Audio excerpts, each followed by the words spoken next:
Good morning all of you. कल आपको बल तथा गति के नियम में लिखने के लिए जो नोट्स भेजे गए थे उसी के बारे में हम आपको कुछ बता देते हैं। सबसे पहले बल क्या है?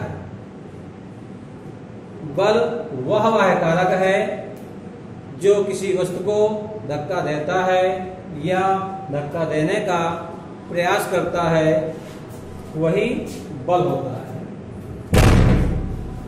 बल वह कारक है जो किसी वस्तु की विरामावस्था या गति की अवस्था में परिवर्तन कर देता है या परिवर्तन करने का प्रयास करता है, उसे बल कहते हैं। ध्यान से सुने, बल वह कारक है जो किसी वस्तु की विरामावस्था या गति की अवस्था में परिवर्तन करता है या परिवर्तन करने का प्रयास करता है, उसे बल कहते हैं। इसका मात्रक किलोग्राम मीटर प्रति सेकंड स्क्वायर या न्यूटन होता है। बल के कुछ प्रभाव भी हैं। बल किसी वस्तु को विस्थापित कर सकता है या गतिमान वस्तु को रोक सकता है। जैसे मान लीजिए हम साइकिल से जा रहे हैं, पीछे से कोई धक्का दे दिया तो दिशा में परिवर्तन हो जाएगा, या कोई गेंद लग रही है, गतिशील है, उसको आगे से आकर रोक लिया तो गतिशील वस्तु को भी हम रोक सकते हैं। ये बल के प्रभाव हैं। इसके बाद बल में आता है संतुलित बल और असंतुलित बल। संतुलित बल क्या होता है और असंतुलित बल क्या होता है? जब वस्तु पर कार्य करने वाले सभी बलों का परिणामी बल शून्य होता है। जब वस्तु पर कार्य करने वाली सभी बलों का परिणामी बल शून्य होता है तो उस स्थिति में उस बल को संतुलित बल, बैलेंस फोर्स कहते हैं। अब होता कैसे जीरो है? मान लीजिए कोई एक रस्सा ले लिया, उस रस्से को दो छोर होते हैं, एक छोर में 3 लोग और दूसरे छोर में भी 3 लोग खड़े हो गए। अब तीनों बराबर बल लगाते हैं।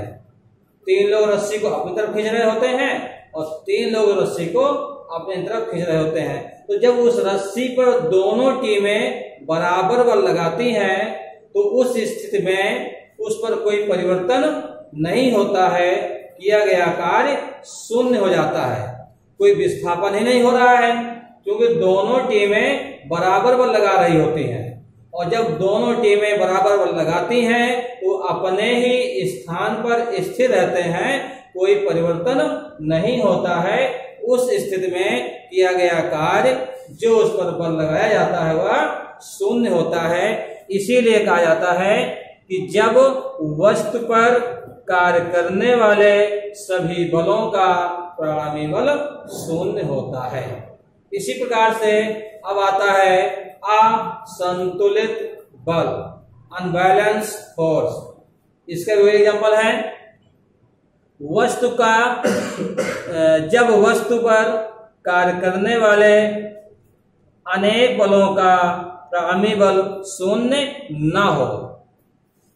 जैसे हमने बताया भी, रस्सा किसी का खेल होता है, उस रस्से को ले लिया गया, रस्से में 2 छोर होते हैं, एक छोर में 3 लोग और दूसरे छोर में भी 3 लोग खड़े कर दिए गए।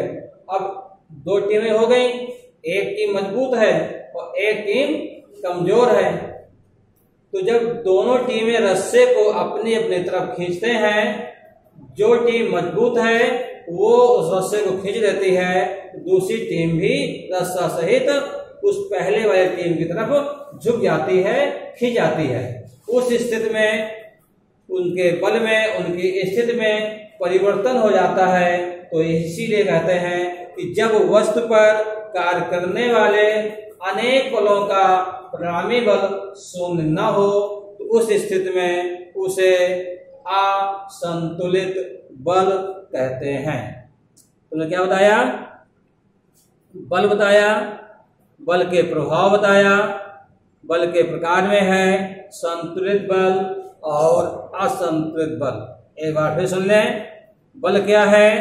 बल वह वाह्य कारक है जो किसी वस्तु की विरामावस्था या गति अवस्था में परिवर्तन करता है या परिवर्तन करने का प्रयास करता है, उसे बल कहते हैं। बल के प्रभाव क्या है? बल के प्रभाव है किसी गतिशील वस्तु को रोक सकते हैं, गतिशील वस्तु की दिशा में परिवर्तन कर सकते हैं। इसके बाद बल के प्रभाव है बल के प्रकार है संतुलित बल और असंतुलित बल।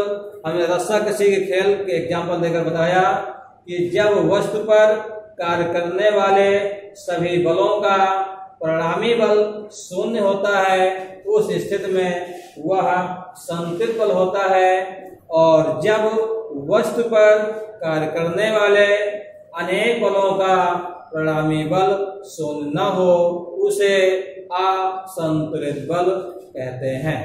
ठीक, इसके बाद आता है जड़त्व। जड़त्व क्या होता है? जड़त्व का मतलब होता है वस्तु का वह गुण जिसके कारण वह अपनी गति की अवस्था या विरामावस्था में परिवर्तन का विरोध करता है।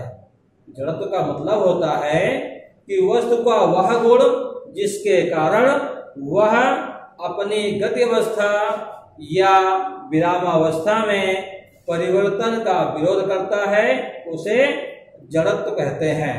तो वस्तु का जड़त्व होता है वह वस्तु के द्रव्यमान के अनुक्रमानुपाती होता है। जड़त्व क्या है? जड़त्व वस्तु का वह गुण है जिसके कारण वह अपनी गति की अवस्था या विरामावस्था में परिवर्तन का विरोध करती है, उसे जड़त्व कहते हैं। ये आपने जड़त्व की परिभाषा हो गई। इसके बाद आता है गुरुत्व बल क्या होता है? पृथ्वी प्रत्येक वस्तु को अपनी ओर खींचती है। गुरुत्व बल में क्या होता है? पृथ्वी प्रत्येक वस्तु को अपनी ओर खींचती है। इससे स्पष्ट है कि पृथ्वी वस्तु पर एक बल आरोपित करती है जिसे हम गुरुत्व बल कहते हैं। गुरुत्व बल क्या है? फिर समझे ध्यान से। पृथ्वी प्रत्येक वस्तु को अपनी ओर खींचती है, इसका मतलब हुआ कि पृथ्वी वस्तु पर कोई न कोई बल आरोपित करती है, उसी को हम गुरुत्व बल कहते हैं। इसी में आता है न्यूटन का गति विषयक प्रथम नियम। ये क्या होता है? न्यूटन के गति विषयक प्रथम नियम के अनुसार यदि कोई वस्तु विरामावस्था में है तो विरामावस्था में ही रहेगी, यदि वस्तु गतिमान है, गति अवस्था में है तो गति अवस्था में ही रहेगी, जब तक उस पर कोई बाह्य बल न लगाया जाए। उसी को न्यूटन का गति विषयक प्रथम नियम कहते हैं। क्या है? यदि कोई वस्तु विरामावस्था में है तो विरामावस्था में ही रहेगी, यदि वस्तु गति अवस्था में है तो गति अवस्था में ही रहेगी, जब तक उस पर कोई बाह्य बल न लगाया जाए। इसे न्यूटन का गति विषयक प्रथम नियम कहते हैं। इसी में आता है न्यूटन का गति विषयक द्वितीय नियम। तो क्या होता है? किसी वस्तु पर आरोपित बाह्य बल उस वस्तु के द्रव्यमान तथा वस्तु में बल की दिशा में उत्पन्न त्वरण के गुणनफल के बराबर होता है। जैसे हम कह दें किसी वस्तु पर लगाया गया बल F वस्तु के द्रव्यमान के अनुपाती होता है, उस पर उत्पन्न त्वरण बल F अनुपाती A त्वरण के भी अनुपाती होता है। यदि किसी वस्तु पर कोई बल लगाते हैं तो जो वस्तु है उसका कोई न कोई द्रव्यमान होगा, उसमें आरोपित त्वरण उत्पन्न होगा, तो जो बल होता है वह बल वस्तु के द्रव्यमान के अनुपाती होता है। इसे हम समीकरण 1 मानते हैं। फिर उस पर उत्पन्न त्वरण भी बल F के अनुपाती होता है, उसे हम समीकरण 2 मानते हैं। देखते हैं समीकरण 1 और 2 दोनों में बल F m के अनुपाती है और बल F a के भी अनुपाती है। तो हम इसे संयुक्त रूप से लिख सकते हैं। यहाँ लिखा जाएगा समीकरण 1 व 2 से बल F अनुपाती m इंटू a। अनुपाती के स्थान पर यदि हम k बराबर 1 ले लें, इसे हम लिख सकते हैं F बराबर k m a, जहां k एक नियतांक है, जहां k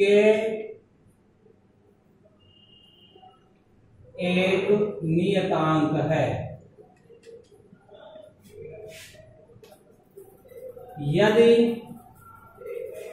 k बराबर 1 तो F बराबर क्या हो जाएगा m a।